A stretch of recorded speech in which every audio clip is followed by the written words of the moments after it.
Ooh, it's my first time. Okay. Well, Eric, since your idea is really what spawned this meeting, do you want to start us off? Sure, I can get us rolling. And knowing that this is really a collective conversation, it was more of just like a, I wonder, not a, I have the answer here. So, right, just to be very clear on that. But it was nice to feel the resonance with you patients on that. Um, so yeah, just kind of stepping back, and I think we all know this, right? Like um, Kabir has been working for a while on MettaCare for a long time with many others, David, and a care team for some time.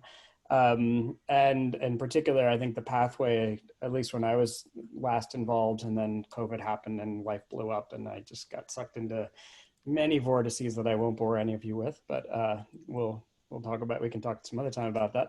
Last I had heard, so this is like 3 months ago, right? Like basically we were working on developing a campaign to do a crowdfunding campaign, which Kabir used and had, has brought in $40,000 or so for that, which has given us a little more of a runway, which is great. And then with that, also starting to work on advancing MettaCare and these other different resources and ideas that Kabir has for bringing caring across, right? So with that, I called Kabir and I got a note from him sort of asking for continued support and sort of moving forward with both supporting that campaign, but then also thinking about the, moving forward with supporting his work on MettaCare. And so as I read that, I listened to some videos, I was kind of reading up on what's been happening in Kabir's life with his blog. So thank you for that, Kabir. It was great. It's lovely to have this digital medium to be able to kind of catch up. So I'm not totally clueless. And basically as I was reading all of it and I was thinking about it, I was listening to it, the long and the short of it is particularly also knowing I have a past history of like visiting before COVID and all this other stuff and sort of feeling the space and whatnot. It just really kind of struck me of just sort of how wickedly hard it is to use words and language to convey this idea. In essence, it's a lived experience. It's something that I feel like I think you had to just work through and experience to really understand. And I was just really getting hit by like just sort of how the medium and the epistemology and the logic of words and language were just utterly failing to kind of convey this. And so then when I thought about that, I was like, well, then how could you ever use words and language and use that as the pathway forward to invite people to commit and support Kabir's work? It didn't feel right to me, just based on what we're trying to offer, what I think Kabir and others are trying to offer into the world. So then I started thinking, well, okay, if that's the case, what is the right thing? And then I started really just thinking about the lived experience of Kabir and being around Kabir and caring for Kabir, and really kind of flipping the narrative on its head from sort of I think what the healthcare model, which is kind of what we're fighting with MettaCare, so sets up this idea of caregiving as a chore, as a task, as as this thing that you are professionalized to do. And not to negate that, of course, there's a very important role of that, but also recognizing that caregiving can also be a life affirming activity. It can be something that it creates greater strength and support for everyone who is doing it. And in particular, learning how to engage in that type of, as Kabir and others have framed, MettaCare, is not going to be is something that I think you would just need to live through. And I honestly started thinking about sort of like how Kabir as a sort of this ideal patient for this in terms of basically flipping his quadriplegia and the pains that he has actually into a strength, because he's someone that both experiences it, and so it's not like he's trying to like make the pain go away or make something bad not happen. He can fully live it, but he can also convey that through his actions, his deeds, his words, his ability to listen and empathize with someone while simultaneously experiencing his own self. And it's like that's just something that I think could create a powerful understanding for anyone who wants to really be caring for others in a way that I think is unique, that we just couldn't convey it through words. And also I thought like, well, that actually is a really powerful asset in terms of potentially building out a training model for those who are interested in care, particularly those who are coming back to the caring professions, recognizing that is our current structure. Like it seems like a pathway both for funding and for support to actually get built in this training model. And so in many ways, it was sort of flipping the idea on its head of saying Kabir's, you know, Kabir and all of that is wonderful about Kabir is actually the thing that we want to build training around. And sort of like, again, it also then linking this to Apollo and whatnot, and I'll be quiet in a moment, almost done. It's this idea of sort of recognizing that there's a great deal of wisdom that exists in, you know, people formerly known as patients, right? I think when Apollo, we've been framing, and you guys have continued, I'm sorry, I haven't been fully connected, around the patient experience of self-study and personal science, and, you know, and knowing how to learn effectively, you know, and I guess I was just sort of taking that logic and extending it into the logic of caregiving. And in particular, sort of being someone that is so, that both needs care, but also can create a space of caring, MettaCare, that just felt like a really powerful asset to kind of build around. And so that's just sort of the random thoughts that I had. Again, not that it's right, but more of a, I wonder. So I'd love to hear everyone's thoughts and reactions to that, and reflections. Thank you, Eric. That's really an amazing vision. And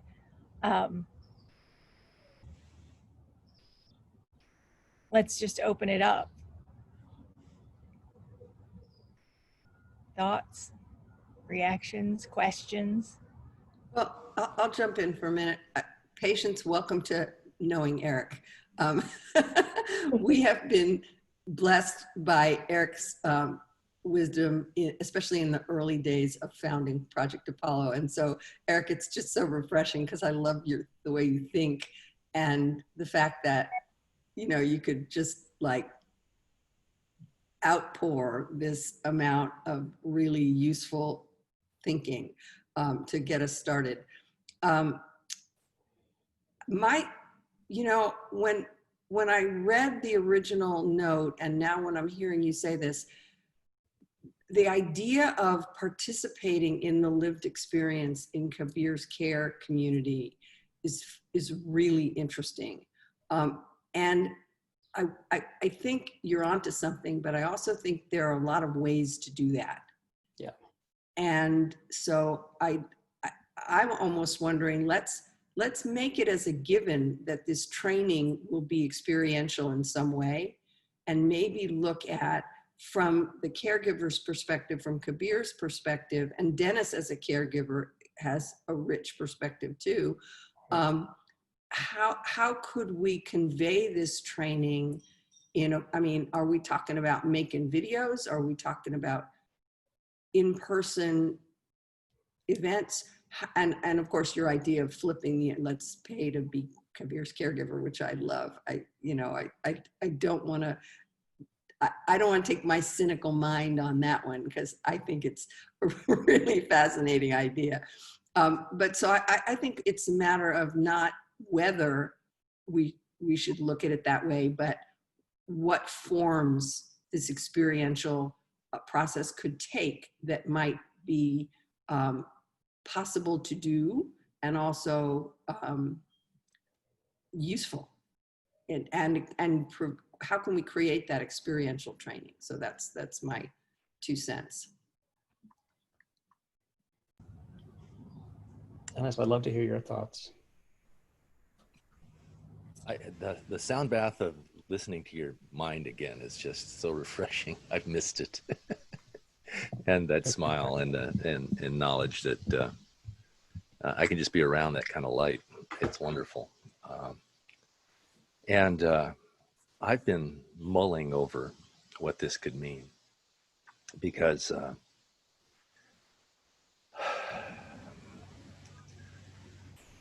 my heart goes out to Kabir, and I want to sweep him up and take care of him because I love him. And it just activates all of my caregiver nature, which is always kind of in flux. So I started thinking about this idea of taking this to the real.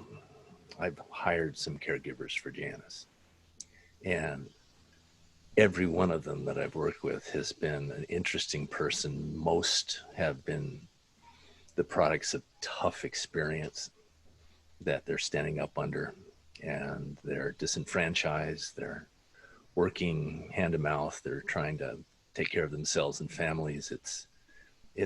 And they're so undervalued. And I wanted to bring them into our life to give me the time to work, but also to support Janice. And it really comes down to being able to pay these people a wage that can attract them and keep them. And so I'm thinking, what would that be? And I'm getting very practical here.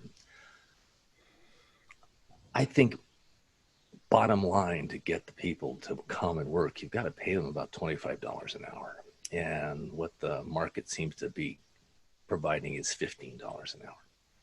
I pay people $17, $20, and $25 an hour. And each time that number goes up, the quality of the relationship improves. So there's just that sort of hardcore financial reality that we're asking people to give a lot for relatively a little. And so how do we do that and make this work? Now, I've been also involved in the crowdsourcing, and it struck me just as we were talking today that if we could describe the experiential training in a way that would attract interns, then the crowdsourcing could become about creating scholarships that would pay those interns the $25 an hour to attract them to the training.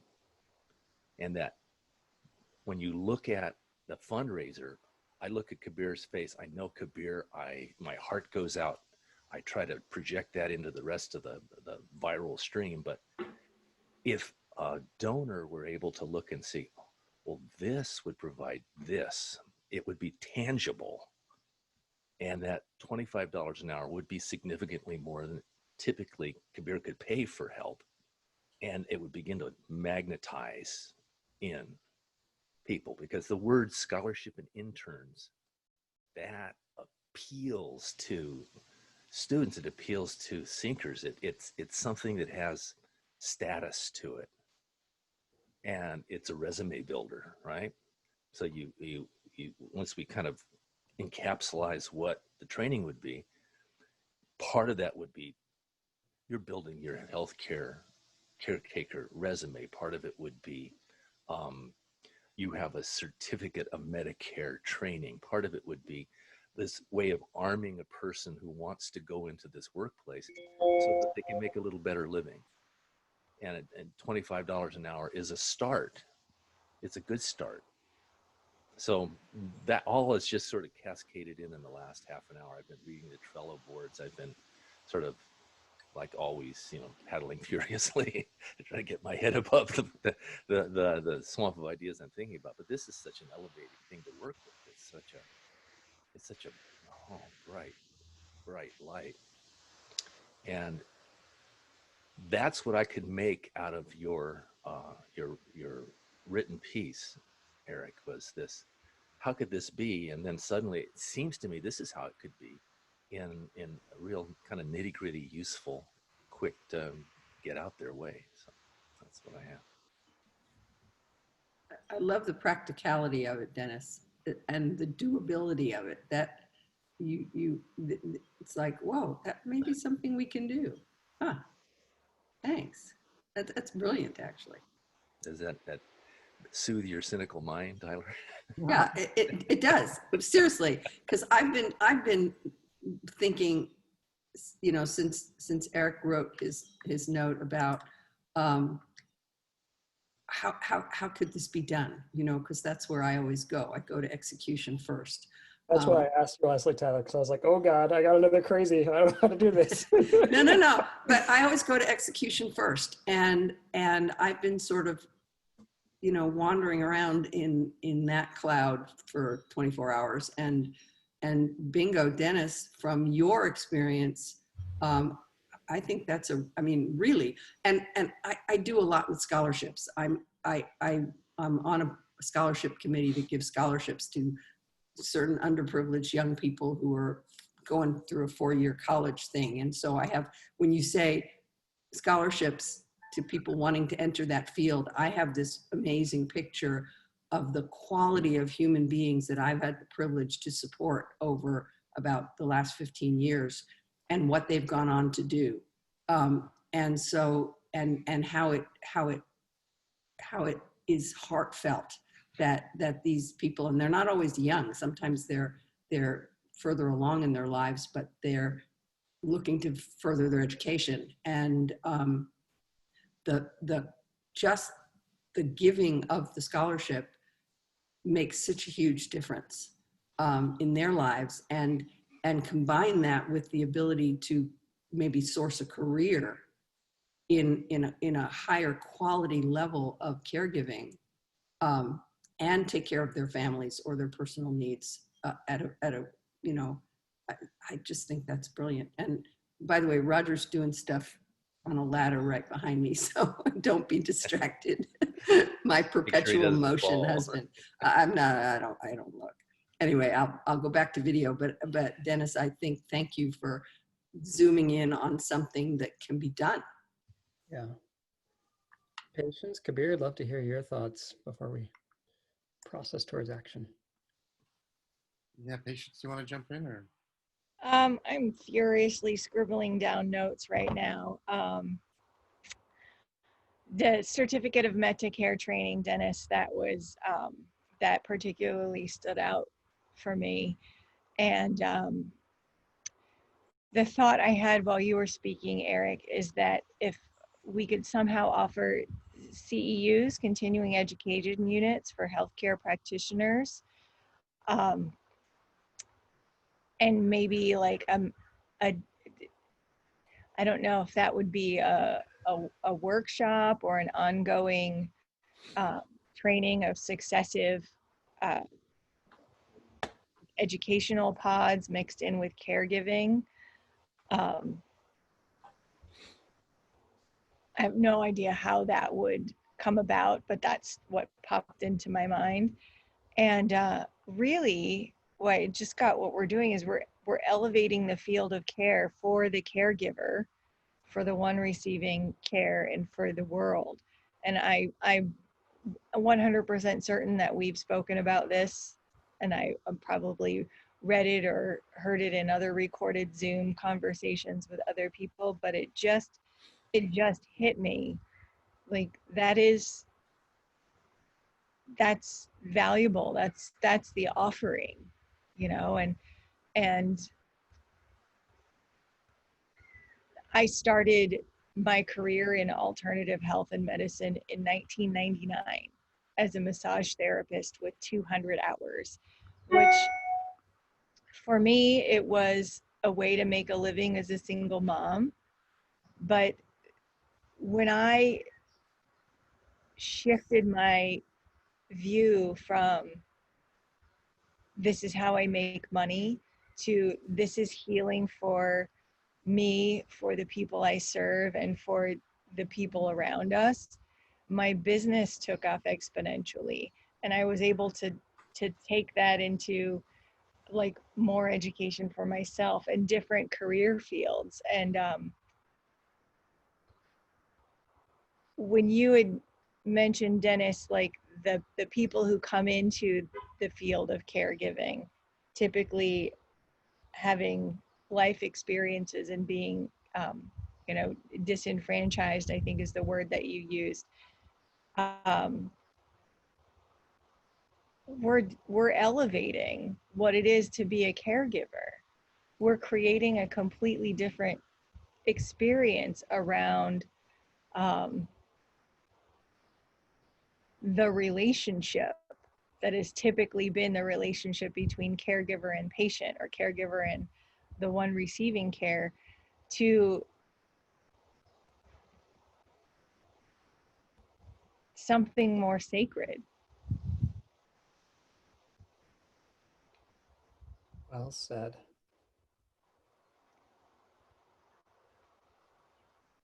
Kabir, I'd love to hear your thoughts. Just floored right now. Just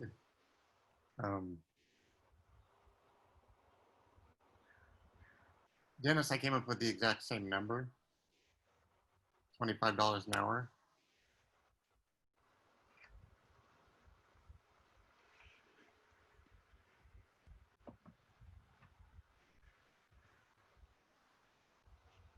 LeBradford just moved in down the hall. I think tonight will be his first night sleeping here.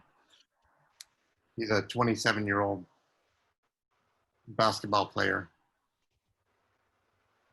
who's had an aunt and a grandfather who were paraplegic and quadriplegic and responded to our ad and then almost squeezed out the back end. Like it's been insane. Like every attempt at hiring a caregiver has had some magical, complete rug out from under it experience. Like just how is this so consistently not happening? It's just been flabbergasting.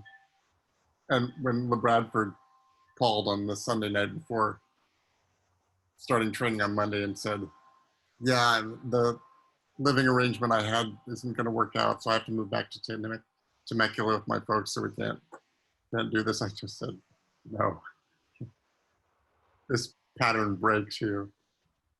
And so he's moving in down the hall.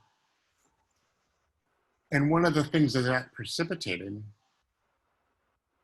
was a frame that he's actually on a 2-month intensive here. So I actually have a curriculum of 3 books that he's going to be reading and discussing with me in this context. And we're going to be looking at different aspects of his health and well-being and self-care. And it's explicitly framed as a 2-month intensive of personal development that will at the very least make him a better basketball player and point guard. And his heart is wide open to like wherever this leads. But I'm just like so astonished that we literally have this frame around a training program. And 2 days later, Eric calls in and says, hey, what if we make it a training program? And then we initiate this conversation and Dennis says, what if we pay him $25? Like in my excited mind, Eric and I share that kind of pie in the sky aspirational quality of like, yeah, let's have people pay to come and care for me. That sounds great. And, you know, in the back of my mind, I've got enough Tyler in the room saying like, how's that going to work? Where do we find these people with money and how do we convince them? And this Dennis just bringing it right back home to where I was 6 months ago, like, well, for fuck's sake, what does it cost for a human being to be a human being in San Diego? And how do we honor that? Because anything short of that is not MettaCare. Yeah. You know? It's just more of this extortion.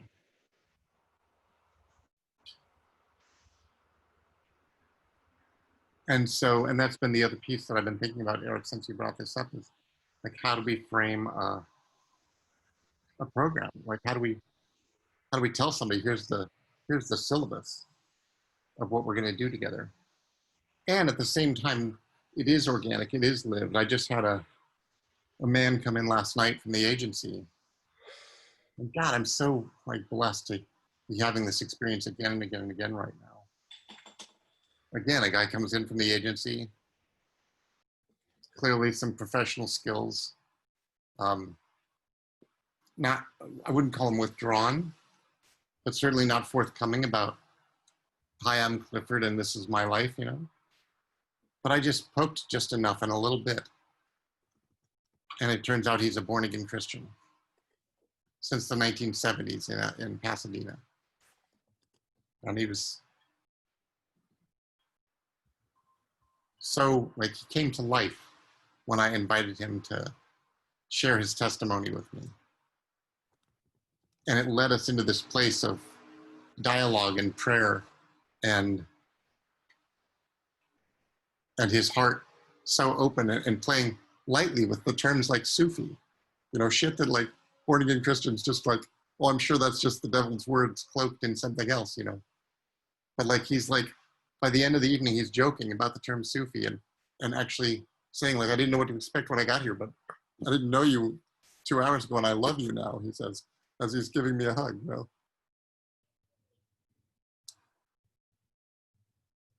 And so, you know, when I think of the audience for these scholarships and the people that might come forward and want to fund these scholarships, the audience isn't just the underserved caregivers, but it's people in administrative roles at UCSD and at doctors in clinics. It's all kinds of people, many of whom are underemployed during COVID right now, in a fairly secure and cloistered environment to come and do work, but to also co-generate care wisdom in a cohort process and take that back out into the field in multiple facets. I've got Dave Ford in my head as well, that like, if we're not doing this for the commons, what are we doing it for? And so how do we generate a program that seeds more similar prototypical practice in the wider San Diego health community to really start to, let this be a special place of MettaCare. Hey, Mike, thanks for coming. But I'm also, sorry I'm late to the game here at a really early 6 a.m. meeting on Saturday, so that just ended. So hopping on this one. God bless, thanks for showing up. So just that I feel like a really rich convening of intelligence and insight right here. I've got, you know, a pretty decent outline made of the MettaCare larger scale project proposal to go look for funding on the tune of, you know, $500,000 or something like that. And now I've got most of the way of the first draft of a MettaCare practice manual for anybody to kind of take home, just the outline. But now we've also got this like very, very early prototypical, you know, it's the book Coherence, which is about looking inward at one's own health and emotional state and how that affects the world. Then it's the book Ecosonomics, which looks at how one has a relationship to self, other, collective, nature, and spirit, and how that relationship generates abundance through its explicit and coherent agreements. And then the third book is Reinventing Organizations, which invites us to take these internal self-enrichment, those relational dynamics, and move it into systems. So we've got layers of draft material here to put to work. And I think it's hard even to say out loud, like what it feels like here with like body failing, finances at the edge, like care, you know, I've spent yesterday from noon until almost 7, not right now, and, you know, without care until I finally called a friend and said, you know, I thought I was going to make this, but I really need somebody to bring me dinner. Can you help? So it's just like in the face of apparent absence in every way, something really beautiful seems to be growing. And the thing that this gentleman last night left me with was, you know, the encouragement, like, why don't you listen to some of the Bible, you know? And so I said, what do you think? He said, how about Job? So I spent the last 24 minutes of my audio experience last night listening to the story of Job. And I'll just close with the piece that really hit me was Job's wife says to Job, you know, why don't you just, you know, when his body is covered in wounds, it's just, why don't you just forsake God and die? Like, and that's exactly the experience. that I have, alone in bed with no answers and dire appearances. That's like in the darker moments, it's like, God, just surrender this fucking fantasy of love and just go into the darkness, you know? But I also know that allegory of Job, like that, like there's no distance in that. I can't run 5 millimeters in that because I'm just faced with like, nope, love, MettaCare, the world in need. Like there's something here. And so I'm just like, just stunned right now with all that's present.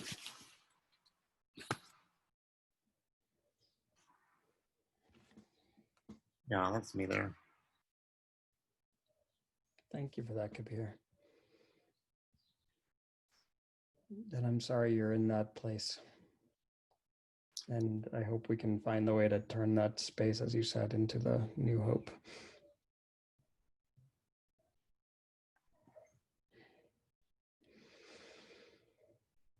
I asked the question to myself, like, this allegory of Job, like, what's this God like torturing Job to prove himself to Satan?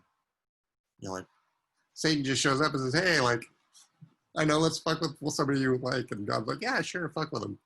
Like, what's the point of that? Like, what's God trying to prove to Satan? And what I realized is we have to love evil. God is holding an opening in his heart for Satan to find salvation, that which is unredeemable. God says, yes, go and test love, Satan. Go discover love, that you, the unredeemable, may possibly be redeemed. And I think I thank you for your sentiment, Eric, but I think like being in these places is important. There's 1,000 things I know today that inform MettaCare that I didn't know 6 months ago. Every one of them worth knowing, and every one of them taking this to find.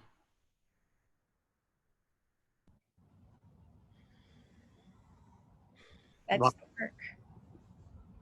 and I look at all you here and like, what incredible support I have to find those things. So thank you. Yeah, and for me, if I just coming back on, I deeply appreciate Kabir, and I feel like you're just reigniting exactly what my gut was telling me of. There's just so much that you can give through your experience, even in this hardship of learning to love the devil, so to speak, and always holding that space. You know, there's a great deal that others can and should be learning from that, and it's got to be felt and experienced, and you know, you as a leader for that. So thank you for that.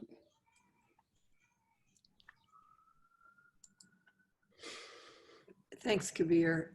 You know, reading your blog post yesterday, I was, you know, I really felt your desperation, and yet you called Elisa and hopefully you got fed. And but I'm with Eric. I think this, you're demonstrating the urgency of the need for sharing this experience. And with LaBradford doing this, not coincidentally, because there's absolutely no coincidences in your life, you've got this opportunity to literally prototype MettaCare. And you've got the materials. He's going to be, you know, and maybe it's patients or one of your other community members who might want to document the process as LaBradford goes through his training. What's hard? What resonates for him? What comes forward that is useful for other people to have up front? You know, how does he learn the Trello board? You know, and all the different things that are elements of your care. the stuff as well as the environment and his well-being and your well-being. If you can sort of encapsulate that while you're going through it, kind of have the camera rolling, it's that curriculum's going to just write itself, and you're going to have another member of your community to contribute from the point of view of, I came in with the skills I had and the experience I had, and he obviously has some rich experience, and he's going to learn some things that then can be reflected back into the program. So I think now it's just a matter maybe of creating a new kind of campaign to create more La Bradfords, you know, maybe look at how could the campaign be restructured to focus on bringing caregivers in for training, because I think you've hit on something. I think this is really remarkable. And I love the fact that somebody's going to be living in your house. So for a couple of months, your safety is guaranteed and there's somebody physically there, because I don't know about everybody else, but that worries me a lot, your alone time. Me too. Freaks me out. I'm scared. So, yeah, well said, Tyler. If trying to move in, well, so first, Mike, you joined a little late. So if you saw the email, the short summary is we're trying to find a way to basically build a space for flipping the logic of caregivers towards, you know, basically making this into an experience that people should be coming through, but also recognizing, coming to a key insight Dennis was bringing up, and Kabir, of course, as always, because of MettaCare. And how do we do this in a way such that the people who are taking part are honored as full human beings with all the complexities of that, meaning they have the financial and other types of assets and resources that allows them to be fully there and present and engaged.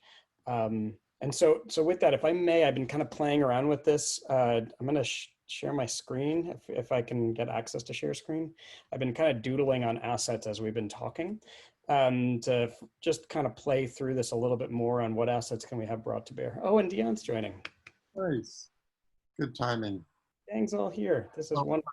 Dion, thanks for coming. Eric is about to share his screen and show some notes that he's been taking over the past. With everyone. Okay, sorry I couldn't be here earlier. So the short summary is we're trying to, as the note I wrote, kind of flip the logic of caregiving. And particularly now, I'm so glad Dion and Mike, you guys are on, because one of the things before I share my screen as Mike's figuring that out, something I wanted to sort of plant in here, and you'll see this from what I was just sort of doodling on, is Dennis, it's exactly what you hit on. Caregiving right now is a marginalized a profession. It shouldn't be. It does not deserve that. I think it should be an elevated thing. But one of the ways I was consciously thinking about that is I'm wondering if this would be like one way to think about that is basically, how do we link caregiving and this internship and this logic to, okay, now I am now the host, although Mike is now gone. So that's so good. Hopefully he'll come back. But anyway, the short summary is doctors do have a great deal of privilege, and doctors are elevated, right? What if medical doctors, they get trained and they need to do their biochemistry and organic chemistry and anatomy and physiology? What if a key part of their training is not just doing clinical rounds, but it's actually taking a year of an internship of doing deep care for people, you know, in the full lived experience of care? You know, to be fair, that's sort of where my head was going with this, because I feel like that's sort of like a paradigm fire away. And so Dion, particularly I was hoping to talk to both you and Mike as our medical doctors on the team, but just gut reaction to that. It's complicated. I mean, I love that. And I think there in the culture, you can often see an organic, I don't want to call it divergence necessarily, but a gravitation, I guess, for certain personality types and specialties to engage in that sort of more exalted caring function. but it is, I would say, the minority for sure. And the sort of more elevated status of a physician doesn't happen until you like get to the last years of residency, really. And during the first couple of years, and medical school is a weird sort of time where you're still considered, you know, low on the totem pole, but you're like given the sort of student status that garners oftentimes more esteem than first and second year residents. So the culture, I mean, I love what you're saying, and I wish it were true across the board, that just having that status and the desire to engage were something that could be generalized about physicians, but it's not.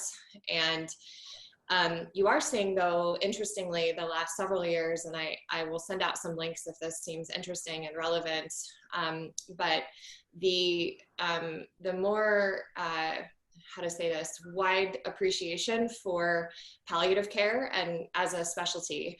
And there's a couple of leaders in the field that I thought of instantly when you sent this note, Eric, about that are really trying to bring back the reverence as you describe, and I agree with wholeheartedly. And there are many physicians, like even the most hardcore ICU doctors now, that work with palliative care teams because when they discharge people from the ICU, you know, those are the folks that trying to make decisions about care transition.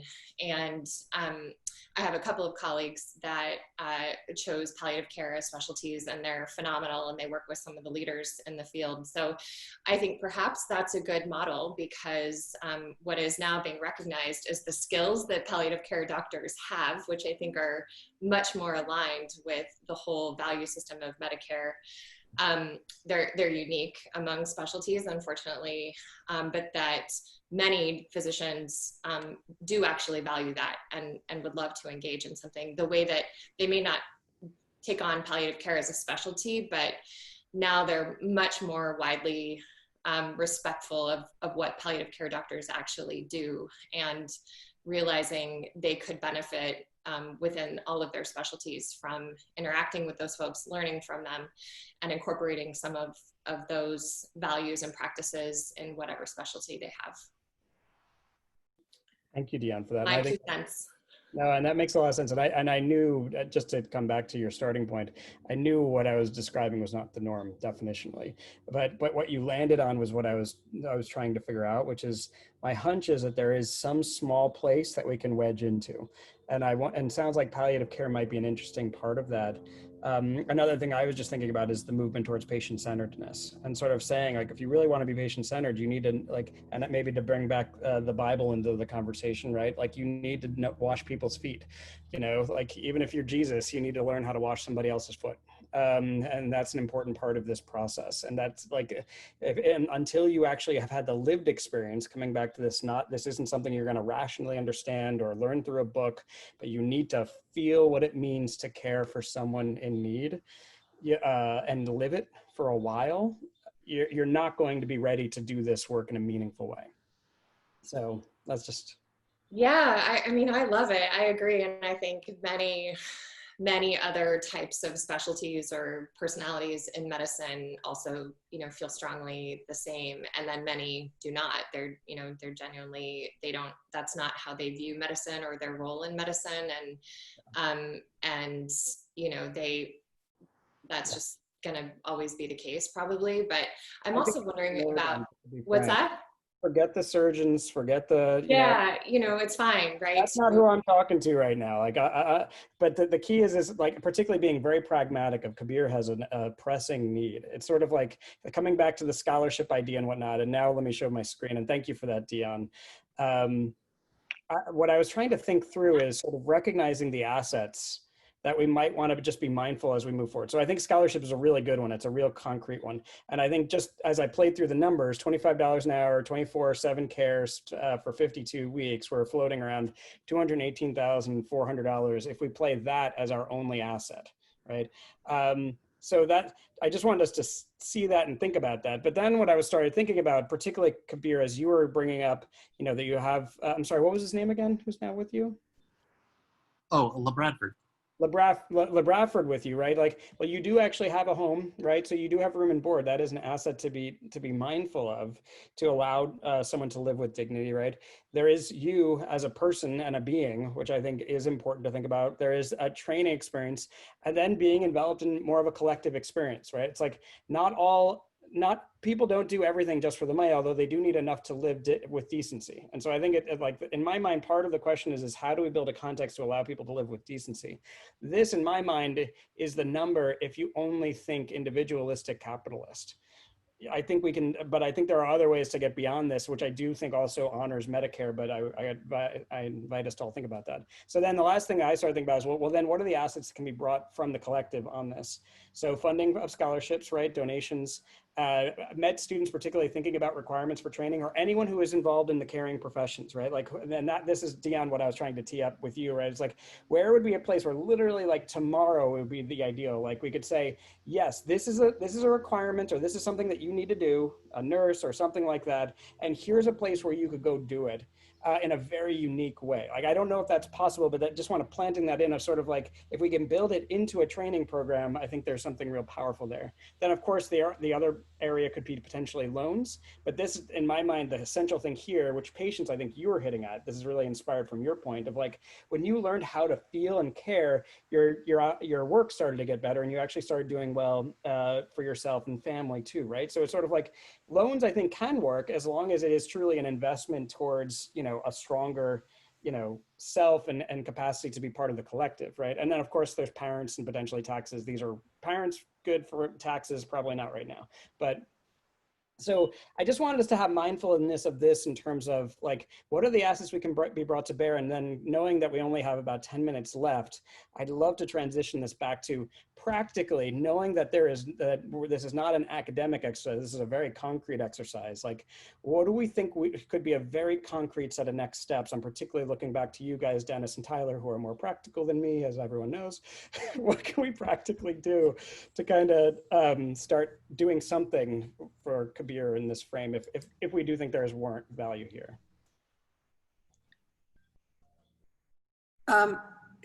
Well, Dennis may have some thoughts as well, I'm sure, but I do think documenting in some way the experience of the next 2 months in this intensive that's going to be happening is really important. Not only what training occurs, but how the training works. What's hard from your point of view, Kabir, and his point of view. What did we think would be challenging that turns out to be a piece of cake? All that stuff.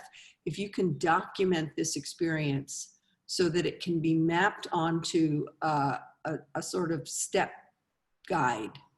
These are the things that have to happen up front to set the expectations. This is my contribution to the trainee. This is the trainee's contribution to the care field.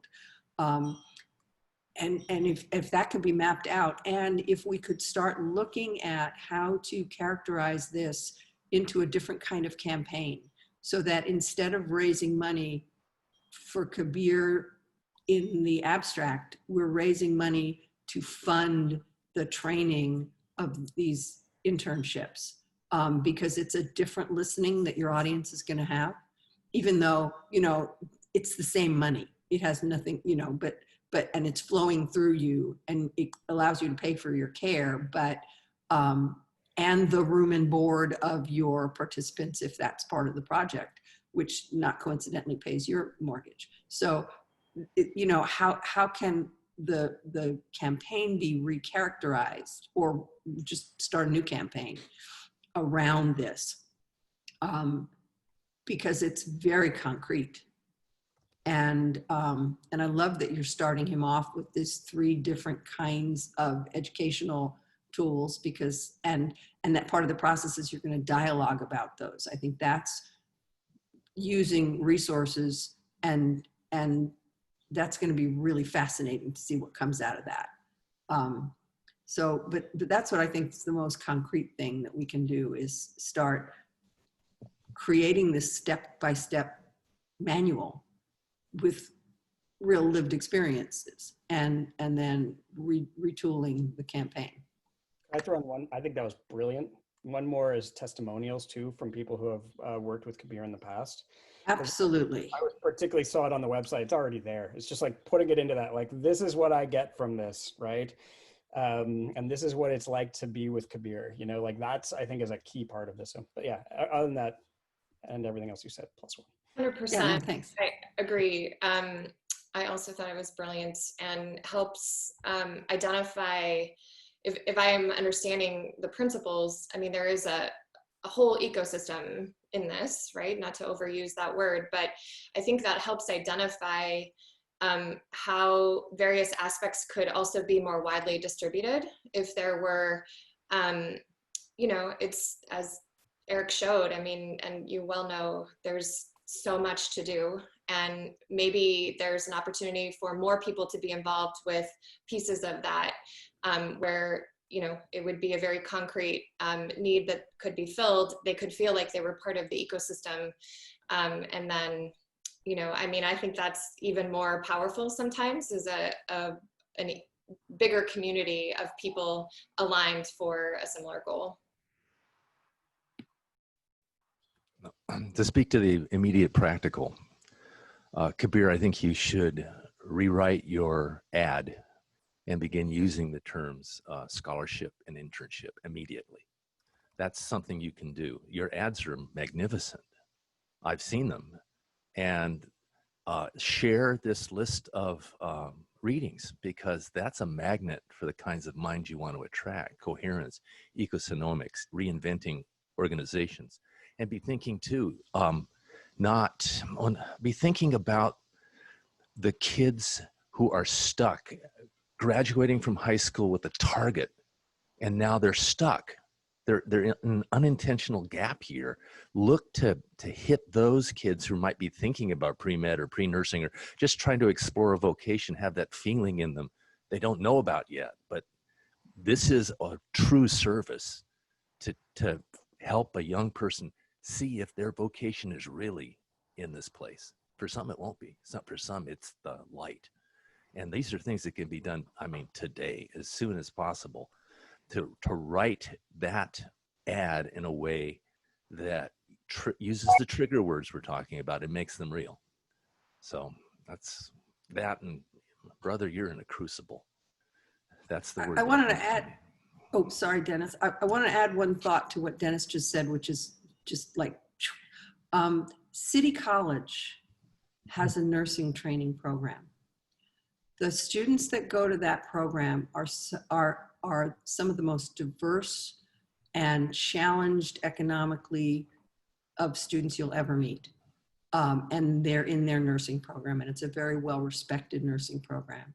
So it may be worthwhile to reach out to them while students are on hiatus, or looking for a way to afford to continue to go to school, or looking for a place to live. So that's a community that you can reach out to, that might be rich with potential people who might really value, they're already thinking about being in a care profession. They might be really open to this training, and their needs may balance out with your needs. So it's just a community to tap into. Just a thought. And that's what's amazing about this group, is there's so many resources.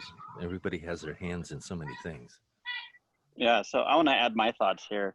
And I know we're going over a little over time, and I joined late, so sorry guys. And then I had to be the sacrificial lamb to get off the call. So Eric, you can share screen. I'm back on now. So one, I completely agree, Eric. I've been reading all these emails. I just haven't had the time to respond this past week.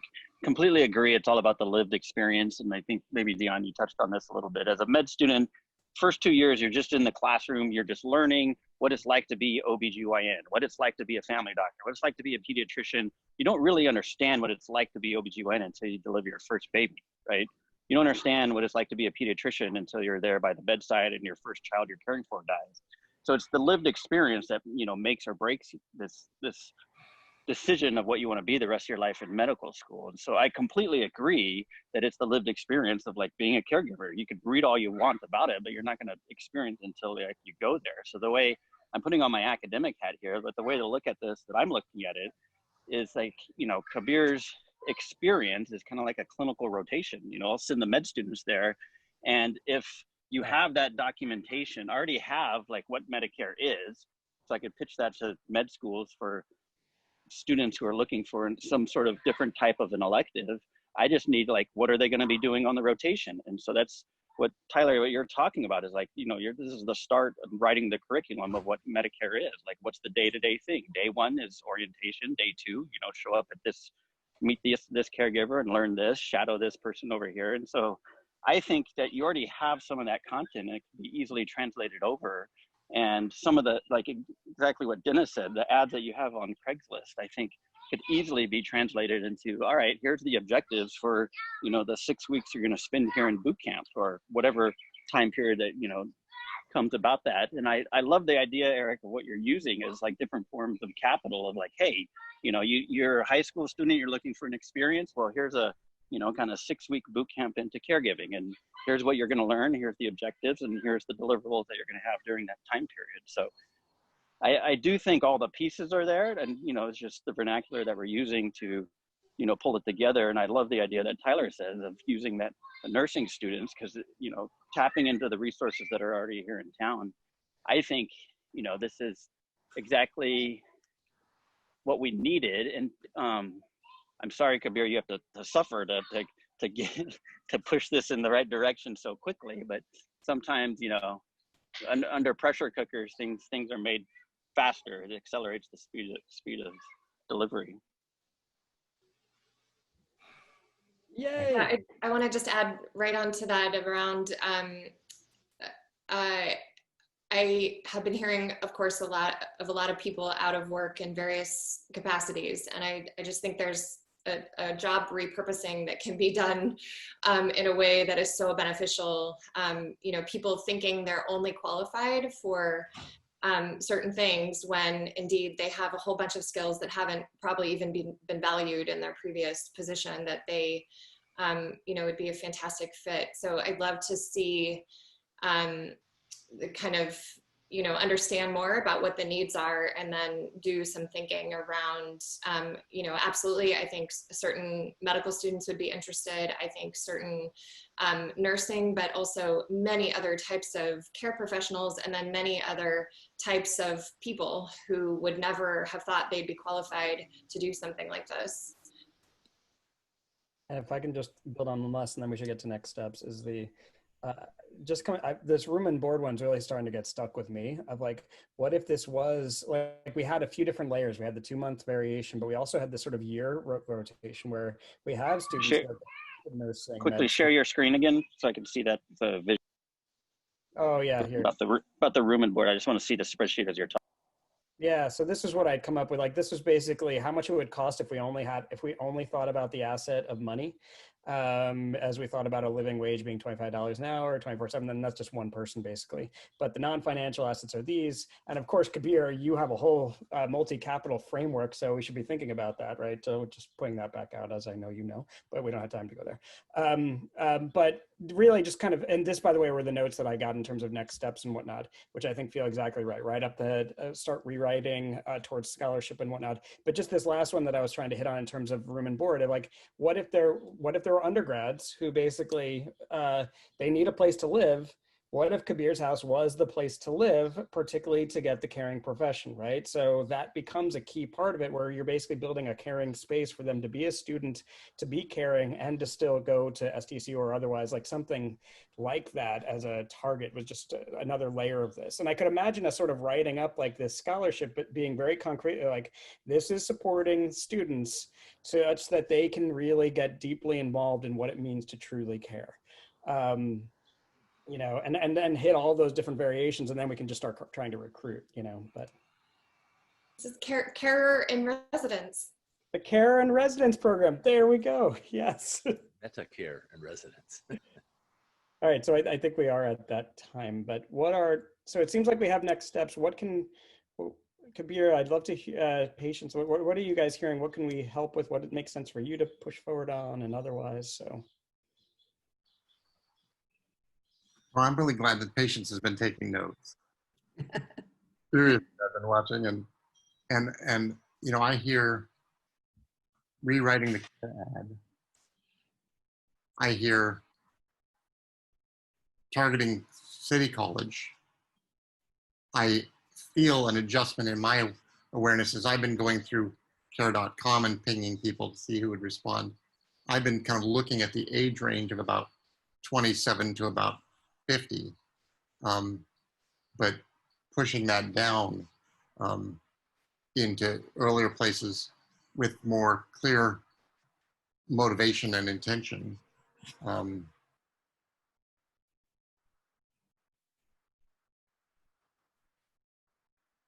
You know, starting to think about and determine and find ways to document the process that's going on here as well. And yeah,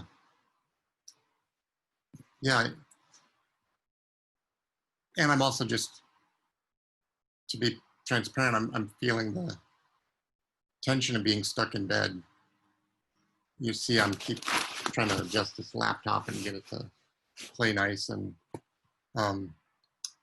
you know, the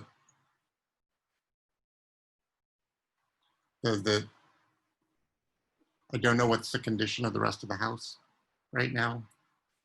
I don't know what the condition of my care consistency is right now. As yesterday, the agency called at 12:30 and said at 1 o'clock there won't be somebody. And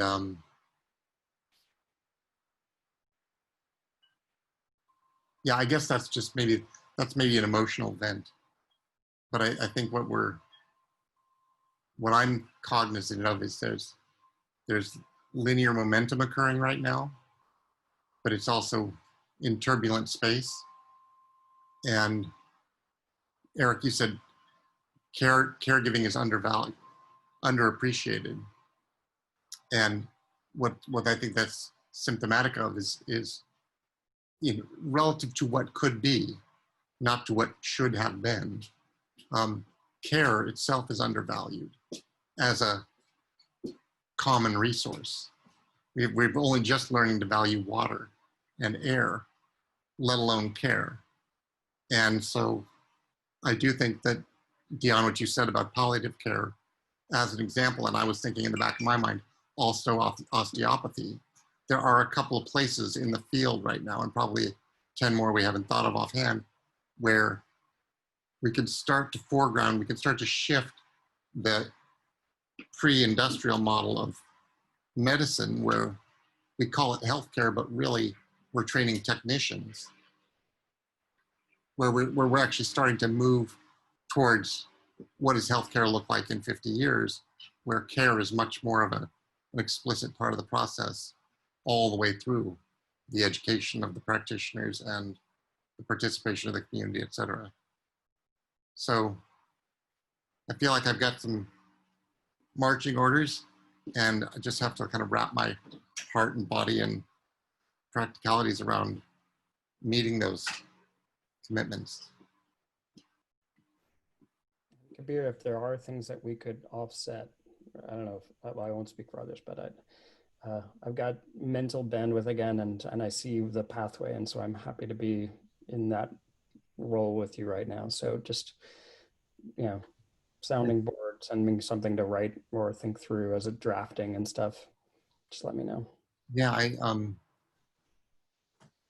like even the finances of the next 2 months are something that I really need to be out of bed to wrangle better.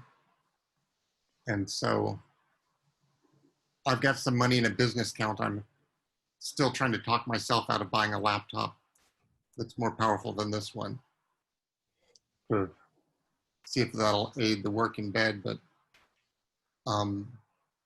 yeah, I mean, anybody that's got any time that wants to spend here with me, either on the phone or Zoom or in person, I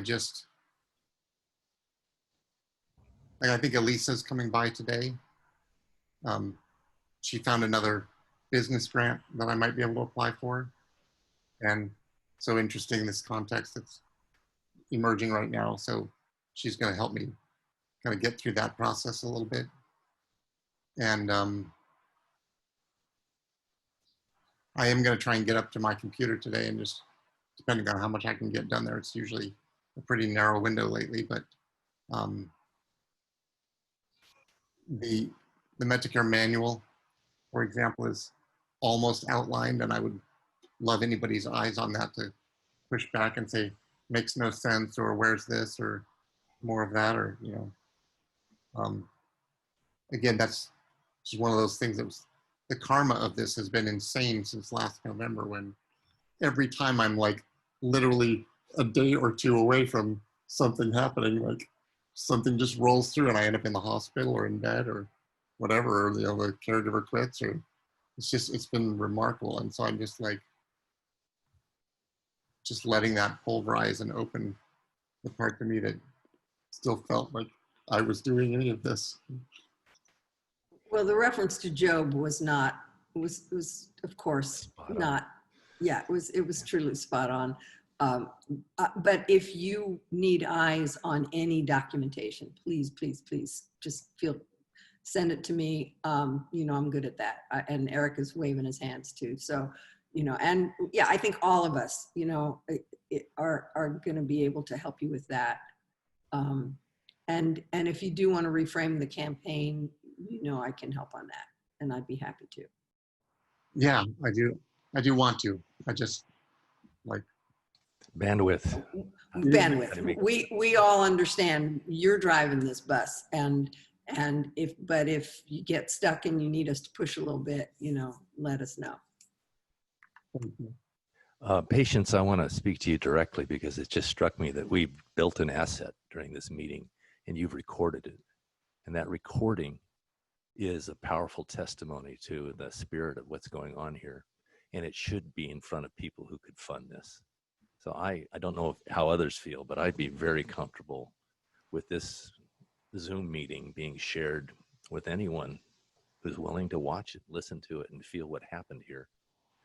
Because we created something in this space around our brother in the crucible. You were burning. I understand that. It's your lived experience. It's so powerful to be near it. It's radiant.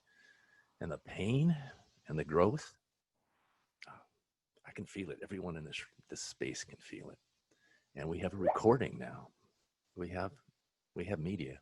That's important.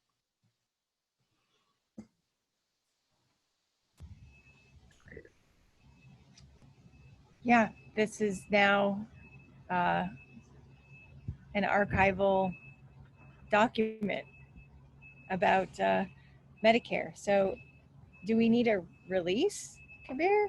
Do we just speak it onto the recording? Now we're finished. Yeah. I think Dennis just gave his release. I give mine. So I'm totally fine with, you know, sharing anything that we've created here. I do think there's some great actionable next steps. But Kabir, you let us know how to help. Like, if just start whatever documents you have, just start sending them out. You know, Yeah. And we can all start in a shared document form. I think the other thing, just to put it out for each of us, like, I think each of us probably feels some variation of a calling. Like, I felt a calling of, like, when I called Kabir on Tuesday, and then I was like, I can't send this out because I don't know what the ask is, which is basically, I think, what started my heart into, I need to reframe this asset because I know there's a need and I know there's value here, right?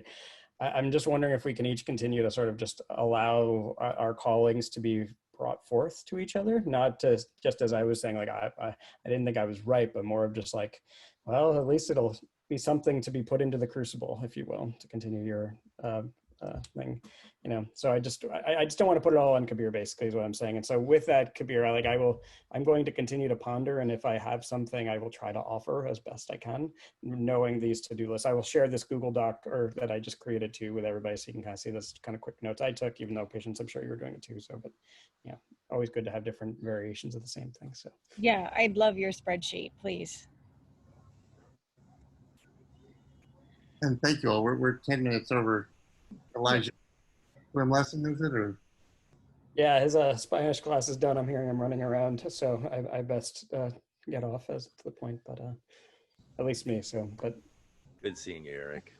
Thank you, Thanks. everyone. Yeah, thanks, Eric, for getting us started and moving forward so quickly. That I did just love having you involved for however much time you've got. It's great. thanks.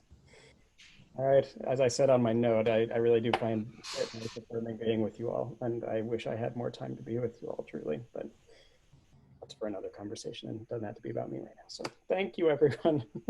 Wow. Bye.